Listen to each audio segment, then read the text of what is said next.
Let me move this over here. It's the event everyone's talking about. That's what it is. It's the talk of the town. It's talk the of the town. event that happens every year. And that most of us forget about. And most of us, well, this is like, I always have CinemaCon watch for me. I'm always watching the YouTube recaps. I'm reading the sort of breakdowns, the early reactions in the room on Twitter. I love this stuff. Reading this stuff and like being like following along day after day this past week. There were so many like announcements and like descriptions of like, oh, this footage from this movie looked whatever. Yeah. And I just kept thinking to myself, I was like, damn, I just love movies, man. Like, this is so exciting. And just like, there's a lot of cool shit and a lot of, if people don't know what CinemaCon is, I don't feel like I know, I'll be honest. Well, I guess we'll have to do a proper sort of how-to on what CinemaCon is. But before we get too far into what CinemaCon is, let me just introduce ourselves here. Hi, my name is Nick, here with Tina, as always, on another edition of I Think You'll Hate This. This episode and this week's podcast, don't know as of recording this if it's going to be split into 2 episodes. I don't know what we're going to do. We'll see how long this takes, or more, because in this edition, we are going to recap all of what happened at CinemaCon 2026. We're not going to go in depth and read everything because there are other outlets that you can go do that for, and we don't have time for that. We're kind of just going to bip-bop around certain movies that we find interesting, updates, new announcements, and we're going to go studio by studio. But basically, CinemaCon is basically a exhibition trade show in Las Vegas. It happens every year, and it's where a bunch of theater owners across like AMC, Cinemark, Regal, smaller boutique venues as well, they all come to Vegas, and the studios, Universal, Disney, MGM, etc., they all go there and basically promote their upcoming slate to the theater owners, just to drum up excitement, get people going. And it's a good way for them to also sort of do like a State of the Union in terms of like where we're at from a theatrical standpoint, like what are like how our audiences taking to the cinemas, like their growth, box office, mass appeal, things like that. So a lot of it is insider business talk, which is why, you know, ordinarily people that are press like you, Tina, and others like don't typically go to those things. No, lots of people go. A lot of people do. Were you invited? Well, no, I wasn't invited, but I was in a chat room for, not like an old school chat room, like a waiting room before an interview last week. And we were all just like chatting, and like I think like 2 or 3 of the 5 people were at CinemaCon. So I think it's becoming a thing that more press are going to. I did afterward then look up press accreditation, and I don't know, maybe next year. Dude, I mean, I would certainly go. But I guess what I mean by that is that like it's not, press isn't at the forefront of their mind of like the CinemaCon's purpose, and a lot of the conversations and different sort of keynotes and all the breaking bread and brushing shoulders at after parties and stuff is mainly meant for the studios and the theater owners, and less so the press. I mean, the press being there is mainly to just like really amplify and highlight the big reveals and the things that we're going to talk about, because I doubt like the CEO of freaking AMC is like, did you see the Whale Fall trailer? It was crazy. Like, no, that's what other people are here for. So that's a little slight distillation on what CinemaCon is. It's in Vegas, Caesar's Palace, all that jazz. Ew. So let's get into it. We'll tarry no further. We're going to go sort of studio by studio. All right. And kind of talk about what's been going on. We'll start with Sony, which was the first, I believe, studio that came out and presented. Quick high level in terms of new movies that were announced at CinemaCon. The new original film from Takashi Yamazaki, I believe is his name, who directed Godzilla -1 and is directing Godzilla -0 later this year. Grand Gear, which is produced by J.J. Abrams, is coming out in 2028, and it's basically a big kaiju mech movie. So think Pacific Rim, or Gundam and stuff in that genre. A foreign language to me. What is mech? like big robot guys, like Voltron sort of. And again, Pacific Rim, big robots fighting big monster tentacled dinosaur creature things. Got it. Okay, that sounds fun. I like Pacific Rim. I thought Pacific Rim was pretty good as well. I think that the thing that makes me most excited about this is that it is Takashi. And I loved what he did with Godzilla -1, and I can't wait for -0. Same. If it was anybody else attached to it, I'd probably be like, I could take it or leave it. But I'm curious what he brings to it, because he is he's a writer, director, VFX artist. He basically brought everything that he had to Godzilla -1. And I'm just very excited to see what this is about. But we got a little bit ways to wait. Yeah, I do feel like in terms of lots of people throw around the term visionary in terms of directors. Sure. Like, I think we're a little fast and loose with that, but I do think that I would put it on his name just because of how much he is touching and how much like experience that he has in like VFX and all of that. So I would say visionary kaiju mech movie. Let's put that on the poster. A visionary kaiju mech monster movie from the director of Godzilla -1. It sells itself.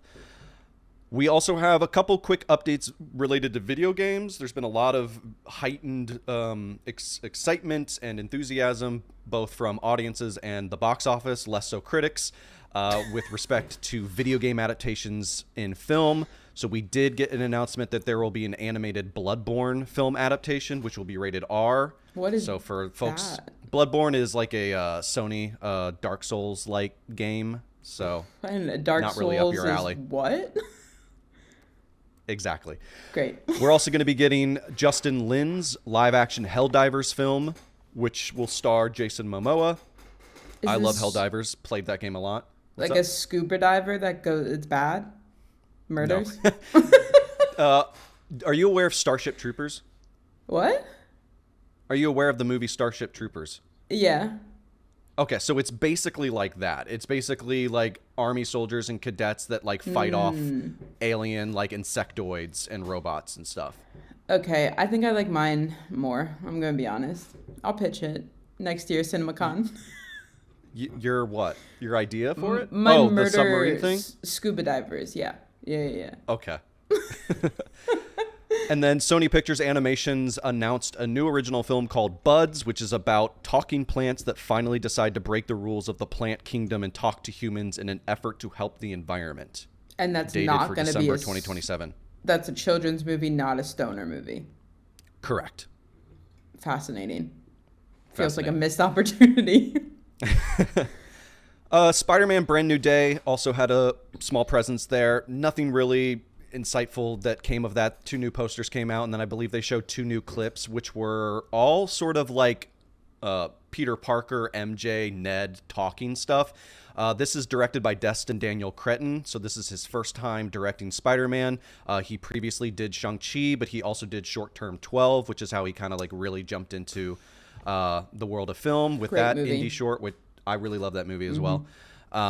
So based on people on the ground, it seems like his sort of sensibilities coming from Short Term 12 and the more character-led drama pieces were on display here in these scenes from Spider-Man, and it was less of the whiz bam pow. So nothing really to discuss there, but excited for it because I love me some Spider-Man.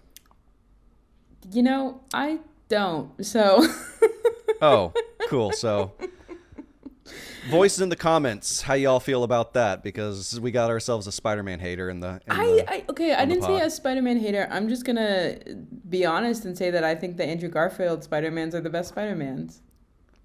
Okay, well, I mean, we can like all sorts of different flavors of ice cream. We don't have to. We like Andrew Garfield. See, you're the one sowing division. We also. I thought we were free from this franchise, but guess who's back? It's Insidious, Out of the Further, directed by Jacob Chase, a newcomer to the franchise. The trailer's out, so if y'all want to check it out, go for it. It comes out this August, and the basic shtick of this one is that the spirits and demonic forces of the Further come to the real world. So instead of us going to them, they come to us. Did you see the trailer before The Mummy? I did. Played it, yeah. I didn't want... No, so... Slight addendum to the whole Mummy thing. We didn't bring this up. I don't know if I brought it up on the pod. No. But I went and so when I saw it, it was a weird screening where it was called Blumhouse's Halfway to Halloween Mummy screening. Okay. And it was one showing, and it was at 7 o'clock, and it was the only Dolby showing for Thursday opening night. So I was like, well, I want to see it in Dolby. Yeah. So I'll just do this one or whatever. They showed 2 trailers. I can't remember what they were off the top of my head, and then they immediately jumped into the movie. There was barely any pre-roll. It started at 7, the movie. Yeah. The showtime.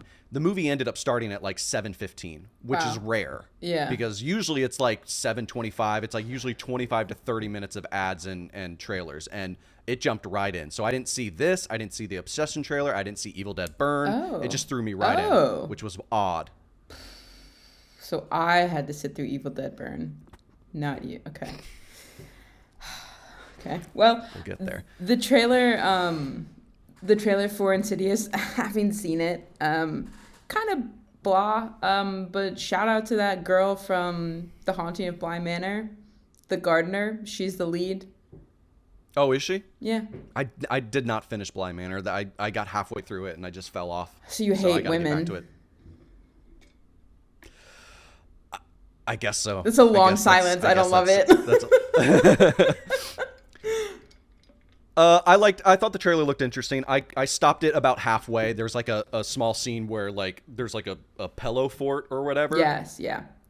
As soon as I saw that this was like leading into like a jump scare sequence, I just stopped it and I was like, I'll save it for the movie. So I've seen all the Insidious movies. I'll go see this one because I guess I hate myself.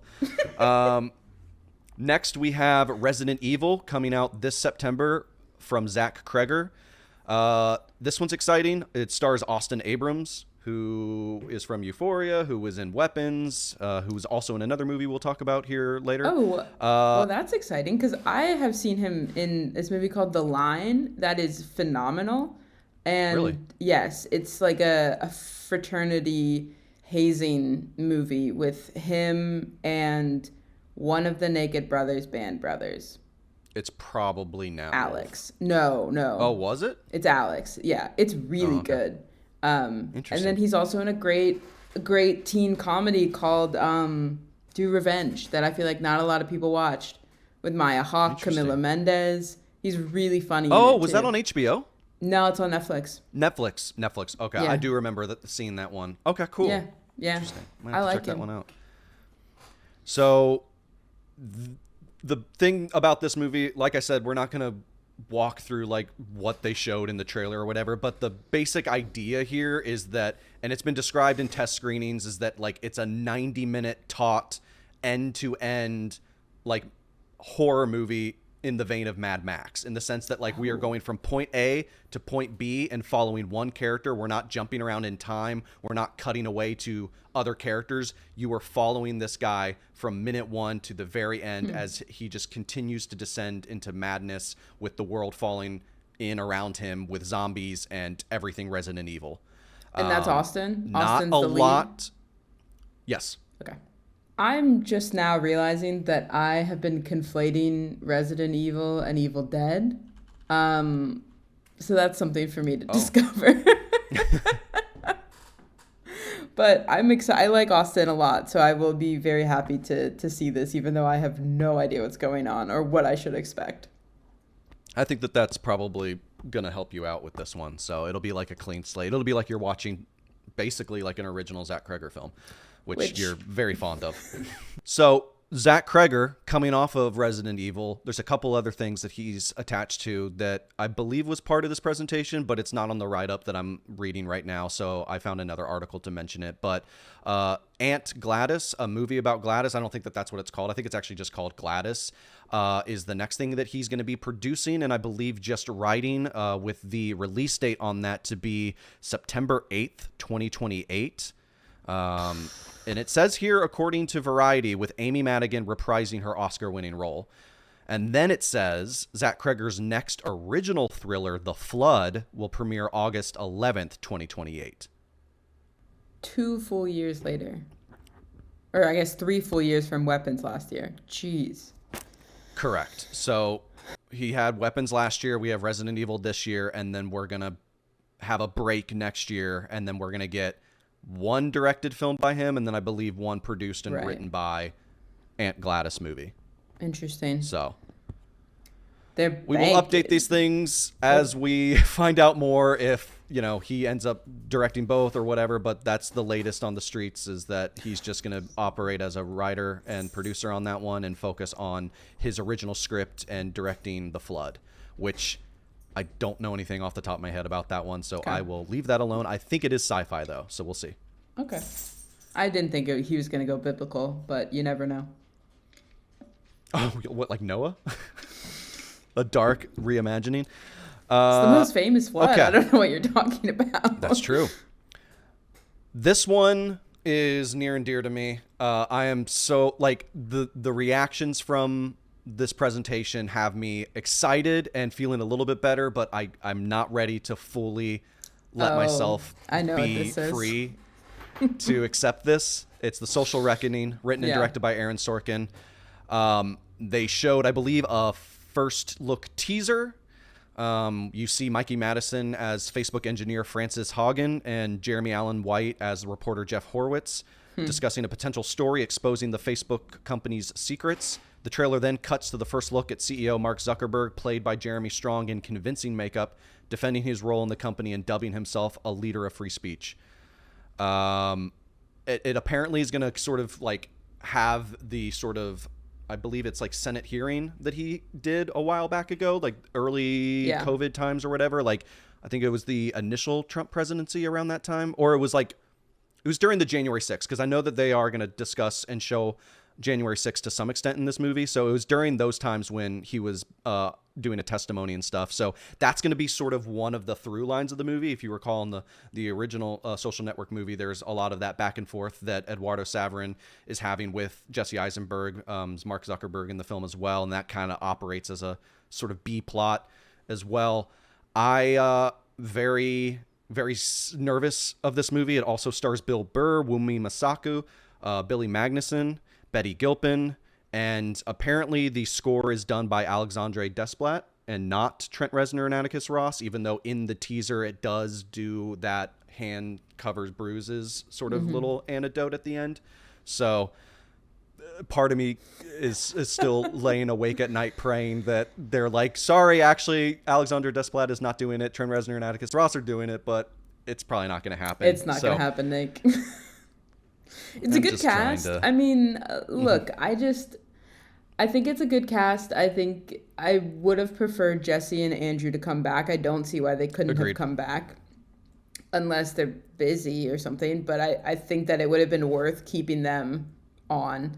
I also am concerned slightly about Sorkin directing his own stuff. I mean, we've seen it not the best. He's not at his most potent when he's directing his own writing and has nobody to edit him. And then also I'm a little concerned with if he has a grasp on the actual like cultural touchstone and like the pulse of reality. You know what I mean? Mm-hmm. I feel like we're seeing some people in Hollywood who have been around for a really long time write about the state of current affairs, and some of them just like aren't grasping like what it's like to just be a regular person who's not in this sort of Hollywood bubble. And I think that I don't know if Sorkin has people around him that can like cut through, especially because the man famously doesn't have social media. Like I remember when when Jessica Chastain would like put out statements on his behalf, which was crazy. Oh, during Molly's game? Yeah. So like, that's funny. If you're not on social media, which I don't think you have to have like a social media addiction to be able to write this film, but I do think that you have to have used it at least a little bit, especially in its current form of what you were trying to critique about it. So I don't know. I'm not lying awake at night because if it's bad, we'll always still have The Social Network. Yeah, that's certainly true. And so, and I feel that way about a lot of things, whether it's like, oh, they're rebooting Harry Potter, or they're going to like, eventually they'll reboot Star Wars, or like they're making a sequel to this and it doesn't need it. I'm always like, if it's there's still the original that you can go back to. Like it's never going to ruin it. It's always going to be there for you. But I'm hopeful. I'm rooting for the best. I've heard really great things about Jeremy Strong's performance in this. Somebody did sure. though. He's a good actor. He's a great actor. Somebody said they kind of likened it. One person said this. Maybe I saw this like in a flurry of reading tweets or whatever. But that they described his character similar to him playing Roy Cohn in the Apprentice movie, and I was like, yeah, interesting. Okay, I can see that. I can see that. I think he's missing the smarminess that Jesse Eisenberg has. Like, I think he plays gross, shady, slimy very well, but there's like a smarminess to Mark Zuckerberg that I think is more difficult, that I think is what makes Jesse Eisenberg's performance so good. Just and like always has that little smirk trying to hide because he thinks he's just like the hottest shit in town. But I think that works for that movie and that time period in Mark Zuckerberg's life. I think that where we find Mark in the time in which this movie takes place and where we'll see the performance from Jeremy Strong is like, I mean, honestly, everybody makes the jokes of like, he's like an amphibian man or whatever, or like he's a robot, like he doesn't know how to like talk and he's just like weird and kind of like statuesque and so I think that like it's not going to be necessarily like that sort of like cocky sort of like I'm the hot shit or whatever. I think it is going to be a bit more like reserved and almost sort of robotic in a lot of ways. So do you think we'll get his jiu-jitsu passion? Oh God, I hope so. And it, like, was that him surfing or whatever? Dude, that would be cool. I hope so. I hope. Give me a montage of Mark Zuckerberg doing sports. Only other thing, actually two other things here on Sony. Clara in the Sun, pardon me, is directed by Taika Waititi, and it's based on a novel. This stars Jenna Ortega, Amy Adams, Natasha Lyonne, Steve Buscemi, and it's basically where Jenna Ortega plays as a sentient android designed as a companion for children. And it feels very much based on the description and just like correlating it to another movie, it kind of gives me some like After Yang vibes. Yeah. But maybe a bit more jovial and exciting, I guess, because After Yang is like very like meditative and it's beautiful. It's one of my favorites. Right. I love the movie, but this strikes me as it might be a little bit more upbeat and colorful in that respect. So I am pretty off the fence on Taika Waititi as of late. I didn't care for Thor: Love and Thunder, didn't really care for Next Goal Wins. So he's kind of been losing me movie over movie, but I'm rooting for him always. Like, I look forward to checking this out. Sounds pretty interesting. So I might skip it. Yeah, I'm not a Taika Waititi fan. I am rooting for Amy Adams. I hope she gets an Oscar one day. I mean, if only she could have gotten it for Night Bitch. Or Hillbilly Elegy. Oh, God. Lastly here, Spider-Man Beyond the Spider-Verse would be great to circle back on this one. So this one is officially, I say officially, but it's been moved so many times, like who's to say it won't move again. But it's supposed to be coming out June 18th of 2027. I believe it was originally supposed to come out in 2024, if I'm not mistaken. So... bummer. When was this? Wait. So when was the second one? When did that come out? Across the Spider-Verse? Yeah. 2023. Sorry. Oh, okay. Yeah. And then Beyond the Spider-Verse was supposed to come out the next year, 2024. And now here it is in 2027. That's 4 years later. Yikes. Bummer. Yikes. Both of these movies are spectacular, so and I have no doubt that this one's going to be great. So like the constant shifting around doesn't make me concerned about like, oh, is the movie going to be good? It just is troublesome. The second one has some problems. Well, the second one has problems in the sense that it's quite literally the middle of a movie.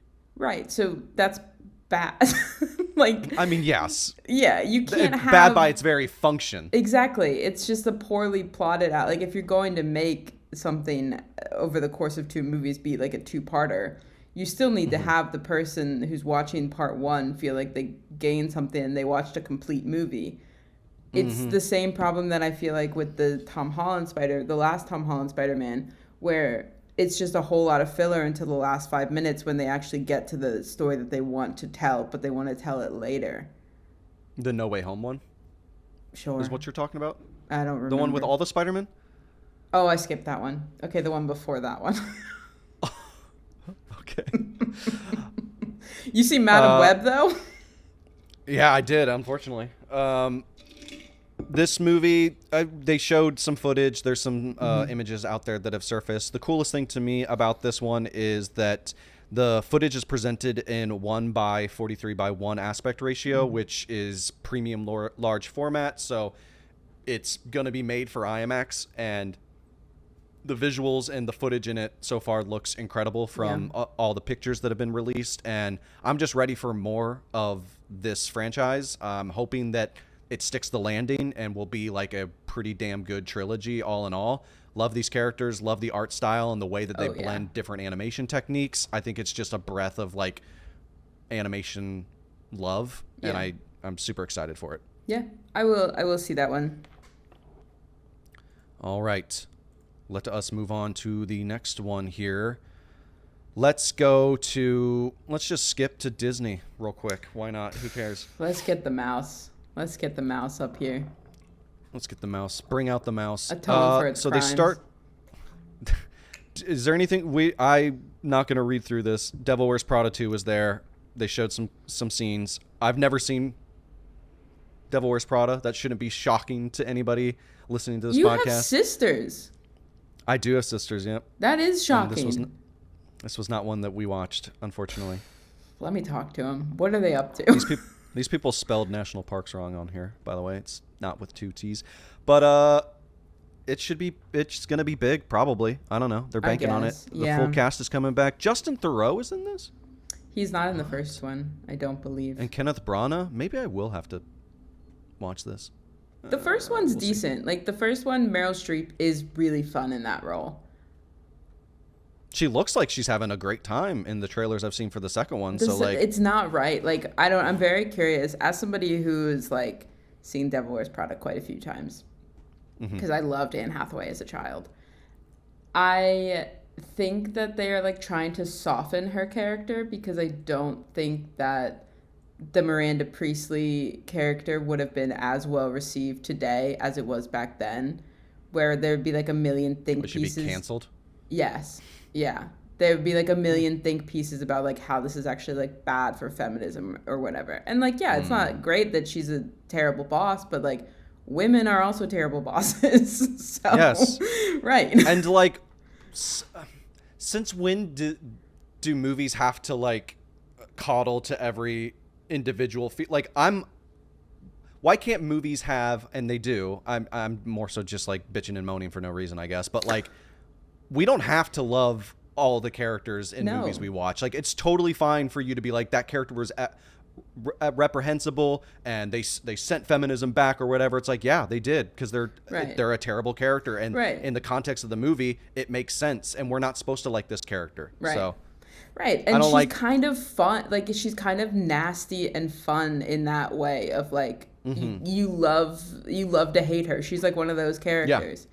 But I do feel like if that version of her played today, people would be upset about it. I'm going to have to seek it out then, because I need to know more about just because I know it's like a hugely popular movie, and like people have been kind of wanting a sequel for it, and it's long been gestating. Well, the people. If I start saying, Tina, you wanted this, and then you correct me, then you can then we have something. But let me speak for everybody else. Mandalorian and Grogu. They showed the first 18 minutes of it. Too long. The film, yeah.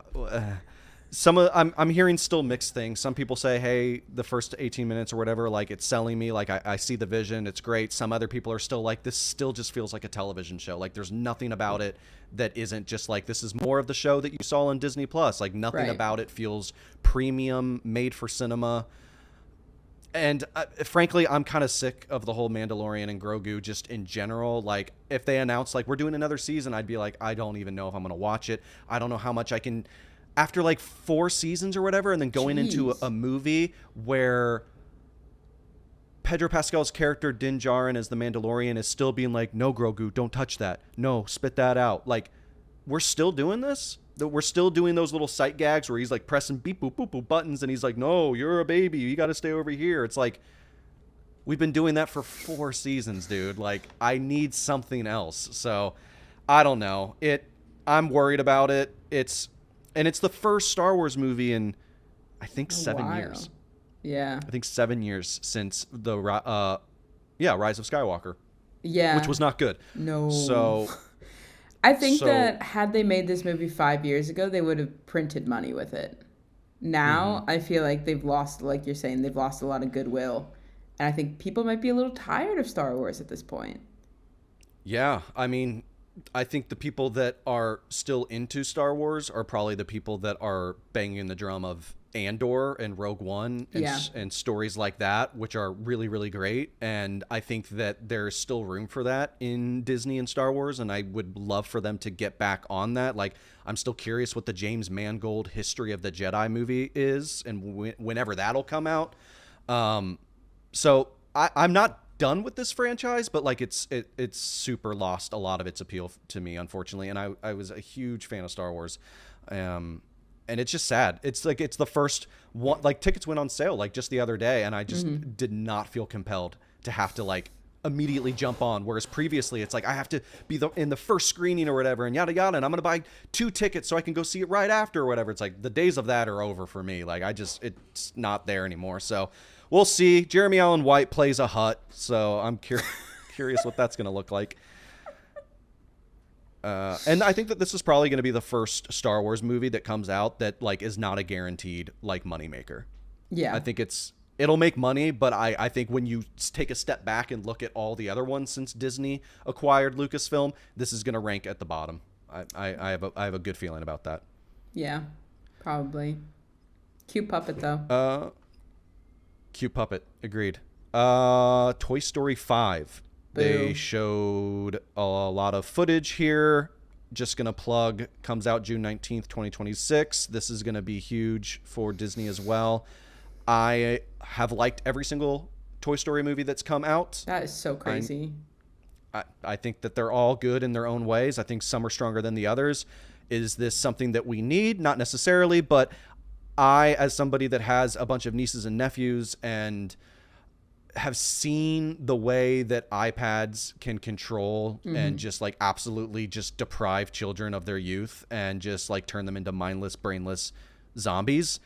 The fact that this movie is tackling that, and it seems like it's going to tackle it in an objective manner where it's like, we're not going to just demonize it, but we are going to look at it from every single facet of the good and the bad. And how do we, through this narrative, embolden parents to be a bit more proactive and like maybe encourage kids to put down the iPad and things like that. And I think to tackle that subject matter with these characters, I feel very strong. I think that they're going to be able to do it, and I'm excited to see how they do it. And I'm pumped. Sounds like it'll be a fun time. I think my ship has sailed for Toy Story. I thought Toy Story 3 was a perfect ending for that story, and I think continuing it on instead of reinventing a new like franchise for younger people to fall in love with, like, it kind of makes me sad from time to time that there's not as many things that are new for children.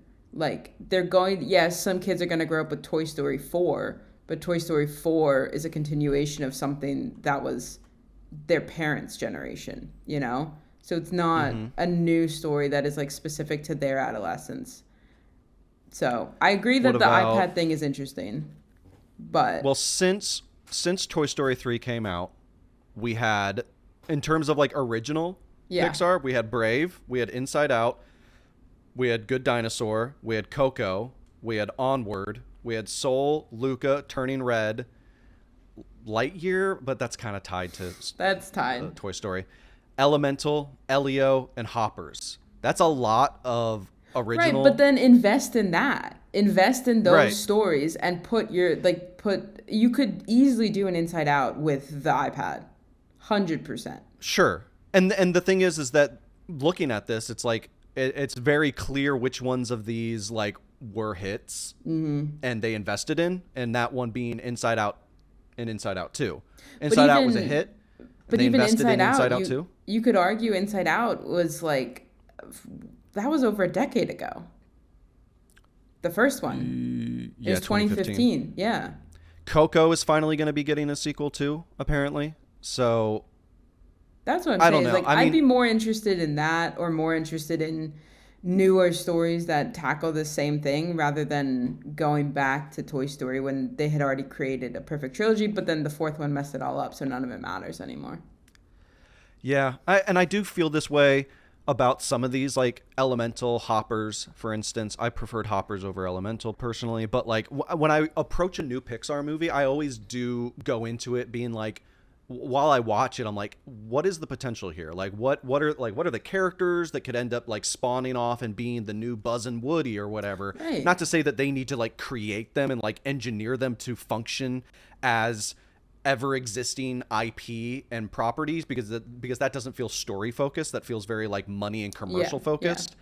But you obviously have to start creating more original ones, like all the ones that I mentioned. And really what it boils down to is that it's this perfect merger of, it needs to be great storytelling and a wonderful film made, soup to nuts in terms of the animation, the actors and the voiceover. But then it's also up to us as the audience to show up and support those things, because Disney's not going to look at a movie like Elio that didn't really do that well and say, we should invest in this and turn this into our new Toy Story and create a franchise and do sequels and stuff if nobody's showing up for it.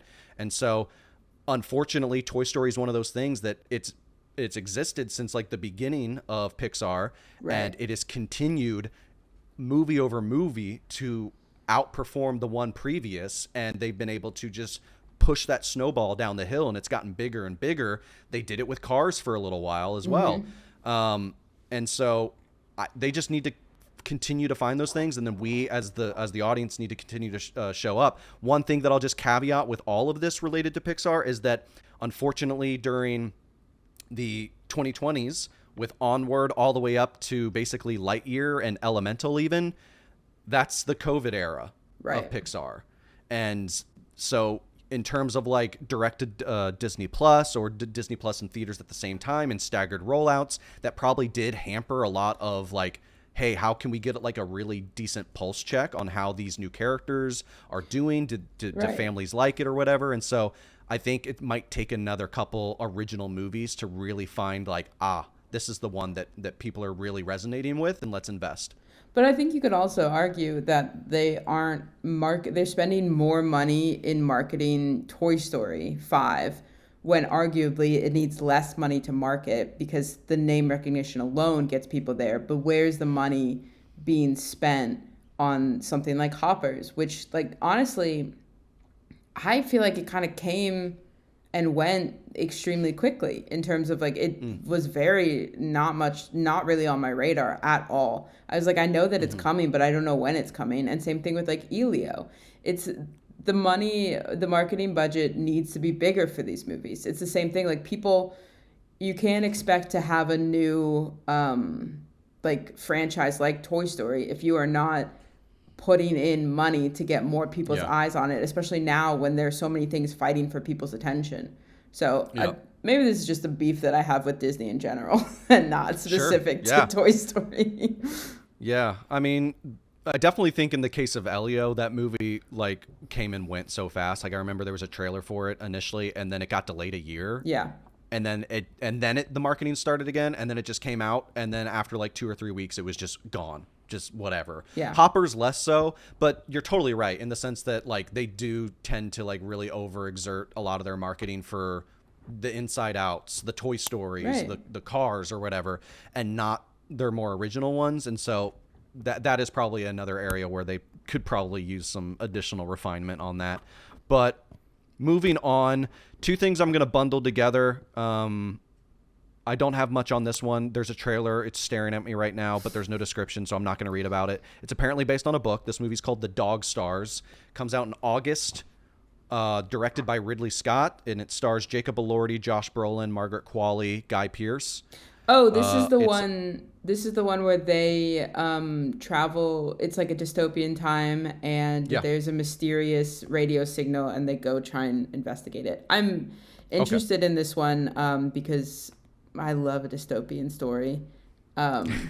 So you do? You do like that? Okay, interesting. We'll write that down as Tina enjoys those things. Ooh, I mean, what are you gonna do? I grew up a reader in the era of the Hunger Games and all that nonsense. You know? Did you hear about the new Divergent book? No. There's a new Divergent book, apparently. I just saw it today. Are they gonna finish the Divergent series movie? Are we gonna get it? They might. Man. 15 years after Divergent, author announces 2 new books with a surprising twist. 2? Yeah. Bro. Here we go, guys. Sorry. At BookCon on April... Oh, shit. There's an ad. BookCon? On April 18th, she's written a new companion duology set in an alternate timeline to Divergent. What if Triss hadn't transferred to Dauntless, the faction of bravery? I'm not interested. Not a prequel, not a sequel, not a spin-off, not a different POV, but an alternate universe of Divergent, where Triss chooses a different faction. I'm not interested in that. Thank you, though. Okay. Just wanted to catch you up on that. The more I read it, the more I was like, this doesn't seem necessary at all. Oh, man. But dog stars. Cool. And there's a dog in it, apparently. I've seen. So I love Jacob Elordi. Josh Brolin's doing a lot, too, recently. We'll talk about him again. Looking forward to it. I'll watch the trailer eventually, I'm sure. But want to segue to quickly Wild Horse 9, the new Martin McDonagh film. The trailer's been playing for a while. Yeah. How you feel about that? Bad. Bad? Where do you fall on him? I cannot stand 3 Billboards Outside of Ebbing, Missouri. Okay. I think a similar thing to what I said about the drama, and I mentioned McDonagh in this, of like, I don't think he has I don't think he has a grasp on American politics and culture in like the way of somebody who's born, raised here. Like, I just don't, I think it's and it's not a knock on him. I just think like it doesn't feel fully sincere. So feel like something similar I'm going to feel about this new movie as I did about 3 Billboards, where it's like you're kind of using American stuff as like set dressing, which, I mean, I guess it's about time that we experience this, because we do it to every single culture in the world. Yep. But I just think that, and maybe I'm wrong with this one, but I just feel like he doesn't have the grasp of like the actual heart of the problem that he was investigating in these films. So yeah, I'm not too brushed up on my Martin McDonagh, admittedly. I've seen 3 Billboards, Banshees of Inisherin. I think there's quite a few that Banshees. I'm missing out on. I did like Banshees a lot. But look, I love Sam Rockwell, and John Malkovich is in here, Steve Buscemi, Parker Posey, so I'm interested, and it seems to be an original script. So it's like, I love original films, so we'll see what's up with that.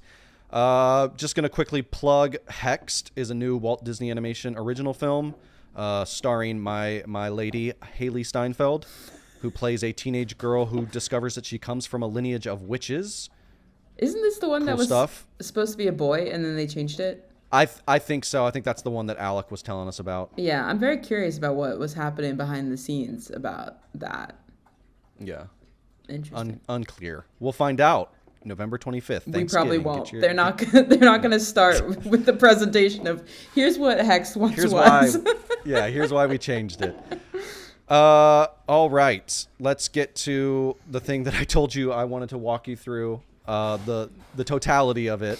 Avengers Doomsday. This was a big thing. Everybody's looking forward to this. A couple things came out regarding this. Okay. The first of which that I want to bring up is that it is now abundantly clear that Disney is not shirking away from the December 18th release date. They will indeed be going up against Dune Part 3. So it will be a proper Doomsday weekend where you can watch Dune Part 3 and then go straight into Avengers Doomsday. Oh, what a nightmare weekend for me personally. Yeah, I'd hate to be you.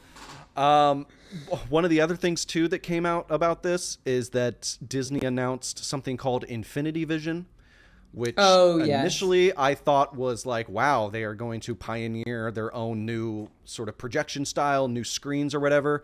Literally all it is that certain theater venues with certain screens that if the picture is adjusted appropriately and the audio mix is adjusted appropriately, think like a Dolby, an AMC Dolby or a Cinemark XD or something like that.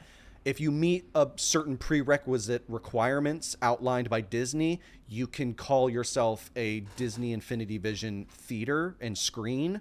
So you may, come December, be looking at showtimes for Avengers Doomsday and find that your local Cinemark is Infinity Vision certified, and that's a way for them to be like, this is the way that you should experience Avengers Doomsday. And this is kind of their way to be like, we're mad that we weren't able to get IMAX for opening weekend or whatever, because Dune has the exclusive engagement of IMAX for I think at least 2 weeks maybe.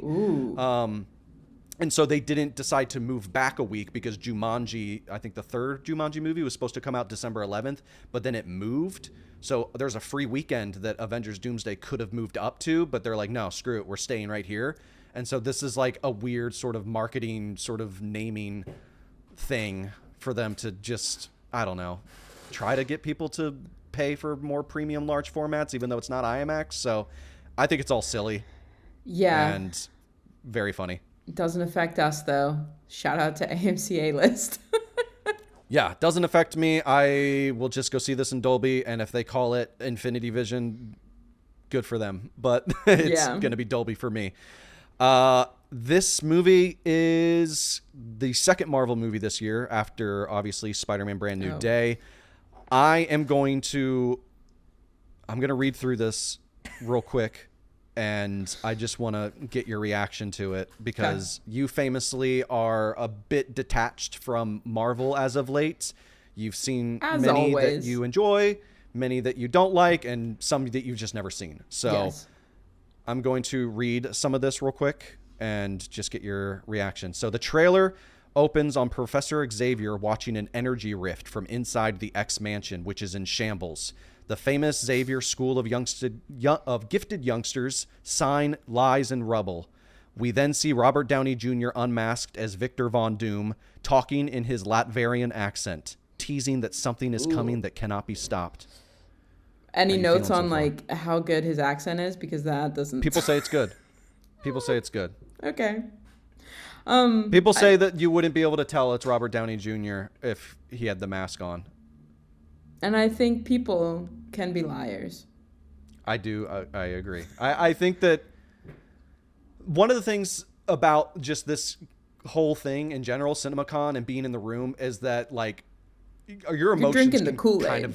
You're drinking the Kool-Aid, right? Yeah. Like you can come out of that thing feeling really high, and then once you kind of like sit with your feelings a bit and ruminate more on what you saw, you might have a more like balanced take on things. So whether it's Doomsday or any of the other movies that have been announced with a lot of reactions and stuff, always kind of take it with a measured grain of salt as you can. We then see the studio logo, and the newly completed Avengers Tower is shown with a fresh red and white A logo on the building. The Fantastic Four meets with Sam Wilson's division of the Avengers. Some alliances are forged, as we are shown the Thing trying to join forces with the Wakandans. We see Shuri and M'Baku are trying to make peace with Namor and the Atlanteans. Who? Namor and the Atlanteans. He was introduced he in was Wakanda the boy Forever. in the little short shorts. Yeah. And he had pointy ears. And he had little wings on his ankles. No memory of that. I just remember his little short shorts. I think I like them. Okay. That might be right. How the Fantastic Four still with us? Still alive?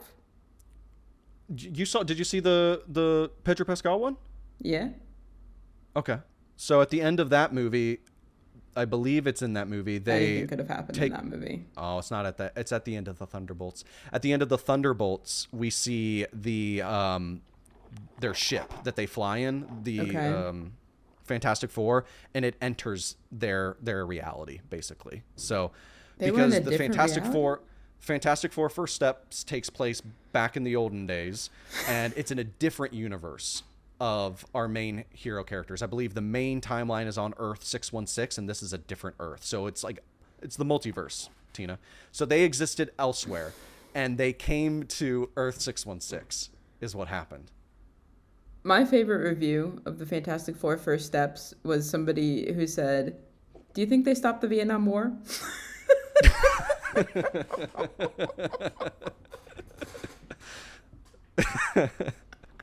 I like that. That's fun. I want more of that. Couple other cool things here. Channing Tatum as Gambit battles Shang-Chi with his purple-powered staff, being able to hold off the 10 rings. Okay. Did you see Deadpool and Wolverine? Unfortunately, yeah.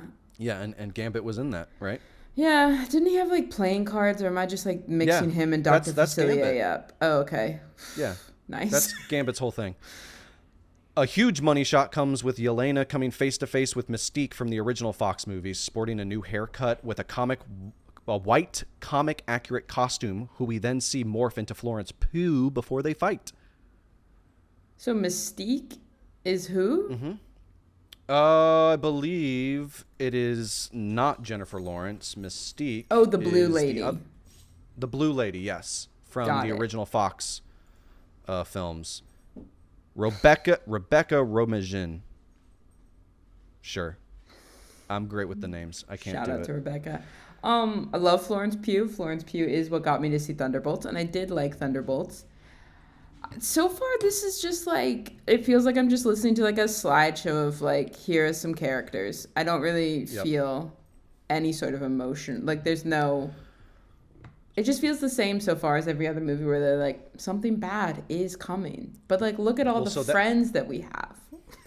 And all the friends we made along the way. But so there's different factions, right? There's the Thunderbolts, who are actually the new Avengers. And then there's Sam Wilson, who is Captain America now. His whole faction of Avengers. And so there's a lot of quarreling between them, apparently, that is occurring. The trailer ends basically with Thor, much to his surprise, looking to a character off screen saying, "It can't be." He holds out Mjolnir, which is his hammer, which then flies into the hands of Steve Rogers. Which, if you've seen Endgame, he already did that once. Right. So for that to be like this holy shit, like end the trailer moment, it feels kind of lame. Silly. A lot of reactions that I've been getting from other folks, and I'm starting to feel similarly with them, is that based on the description of the footage, is that there's nothing about it that sounds special. No. There's nothing about it that sounds... There are no stakes that are clearly outlined or expressed. Right. It feels just like, oh, Thanos is here, and we all got to get together and stop him from doing something bad. Yeah. Yeah, that's exactly what it said. Like I said, like it just sounds like, oh, there's a threat, a generic threat. It's bad, but let's get the band back together. And I just feel like we've seen that movie so many times. And it sucks because where I think it was successfully done in the previous iteration of sort of this build up, which was with Thanos, which was built over the course of several years and tons of movies. And we saw bits and pieces of Thanos, and throughout a lot of the movies, more seeds were planted of like, he needs this stone for some reason or whatever. And then as you kept following it, once you finally got to Infinity War and we see Thanos and he's the main villain, we understand what's happening. We understand what he wants to do and the consequences and the stakes. Whereas with Doom, who is a bigger villain than Thanos, we're just being thrown him with zero context. And I think that this movie has a huge uphill battle to convince not only Marvel fans, I guess like me, who isn't just going to just drink from the bowl of Marvel. Hey, buddy, what's up? And also casual moviegoers that are like, who the hell is this guy? Why is that Robert Downey Jr.? What's going on? Like, I'm very nervous.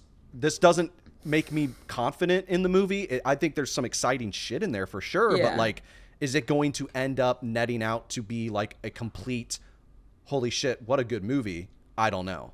I think it's this like a very similar thing that I was mentioning with Toy Story of like, bet on your new people. Bet on your new Avengers. Don't call Robert Downey Jr. back. Don't call Chris Evans back. Not even Chris Hemsworth. Like, bet on your new people. Like, you built Thunderbolts up to be the new Avengers. So give them an Avengers movie.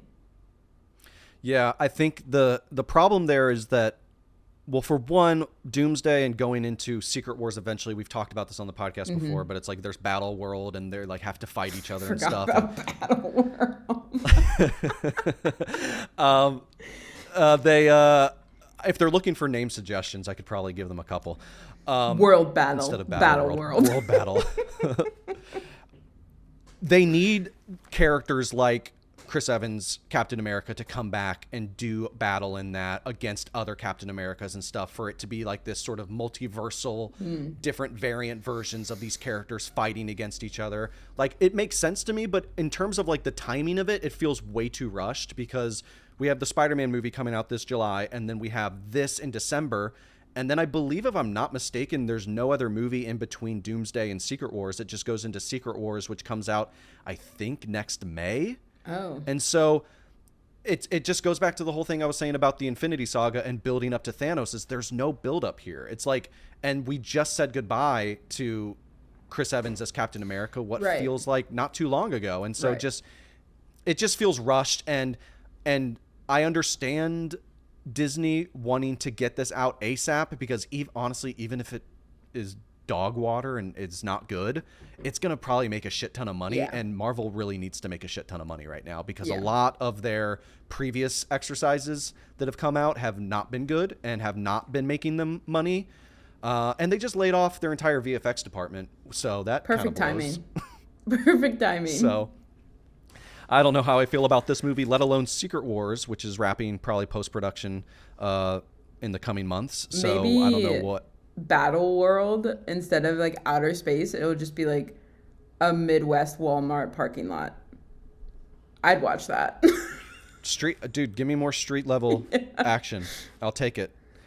There was part of the Disney Fox sort of big presentation, another movie that was mentioned that I want to get to. No footage has been released yet, but they showed footage. Movie called Whalefall. This, again, Austin Abrams stars in it as well. Josh Brolin. This is also based on a book of the same name. And the movie finds Austin Abrams, who has a sort of complicated relationship with his father, played by Josh Brolin. He discovers that his father is lost out at sea on sort of like a sort of shipping mission that he was on, and the ship went awry and he's MIA. We don't know where he is. And so Austin Abrams goes out to sort of see if he can find him or whatever, and in the midst of the sequence that they showed at CinemaCon, he's underwater in scuba gear or whatever, and there's this huge giant squid that he sees that's like, you know, swimming around doing all its thing or whatever, and he looks down and a huge sperm whale comes up and attacks the squid. And it's this prolonged sequence of the squid like grabbing Austin Abrams and thrashing him around, and the whale bringing the squid into its mouth, and the footage eventually ends with us realizing that Austin Abrams got swallowed by the whale, and he has an hour to escape before he loses oxygen. And Pinocchio? Pinocchio, or Jonah and the Whale. The footage described was very intense. A lot of people were like, I don't even know how the hell they did that in terms of like how realistic it looks. And one outlet described just the very claustrophobic, tense, gushy sort of like feeling of it to the sequence in Jordan Peele's Nope, where Jean Jacket digests all of the guests at the Star Lasso experience, which is one of the more harrowing experiences that I've seen in a movie in quite some time. Very unsettling. And so that connection there made me just go, I don't know if I can do this. So I hear the book is very much akin to sort of Andy Weir novels, in the sense that it's very scientific and analytical in terms of its description of like how a whale digests stuff, and the different sort of like funnels and like organs and getting stuck in the mucus and stuff. So I expect it to be a very tense, claustrophobic experience, akin to Ryan Reynolds in Buried, which is a movie I like a lot, but also hate watching. So does my dad. Huh? Your dad what? My dad loves Buried. He thinks it's one of the greatest movies ever made. Well, I wouldn't go that far, but it's definitely an exercise in tension for sure. And a bleak ending. So I'm very much looking forward to this one. Like I said, Austin Abrams is really great. I've been enjoying a lot of the stuff that he's been in as of late. And so this one, I think, has a lot of potential. And yeah, I don't know. I just kind of wanted to end it there because that was like one of the last things that the Disney sort of 20th Century Fox announcements brought up that seemed interesting to me. And I don't know if a lot of people know about it. So be looking out for it, folks. I just requested the ebook. So. Oh, you're going to read it? I'm intrigued, yeah. Cool. Let me know how it is. I don't know. I kind of toyed around with it in my head of like, do I read it? Like, or do I just want to like go in and be completely just swept up in it and not know what the hell's going to happen? So I'm probably erring on that. But it comes out in October. So we have a little bit ways to go waiting on that one. So, but damn. All right. We got through 2. What do you say we take a pause here and we'll conclude this edition and we will pick it up on the next one? How does that sound? It sounds good to me. Okay, cool. So thank you guys for watching and listening to another edition of I Think You'll Hate This. This was our sort of initial recap on some of the announcements and news coming out of CinemaCon 2026. We highlighted Sony. We highlighted Disney. We have quite a few left to go. We've got Warner Brothers and Paramount and Universal. We'll get to those later on, but drop your thoughts in the comment section below. What are you looking forward to? What are you most excited to see? Follow us on all of our social medias. All the links are in the description below. And please do leave a like, share, subscribe, 5 stars on Spotify, Apple Podcasts, wherever you get your podcasts. And stick right here for more movie reviews, podcasts, and others on I Think You'll Hate This. Tina, what else do you have to say to the kind viewers at home? Go watch a movie. Go watch a movie. Go pick up Whale Fall at a local book near you.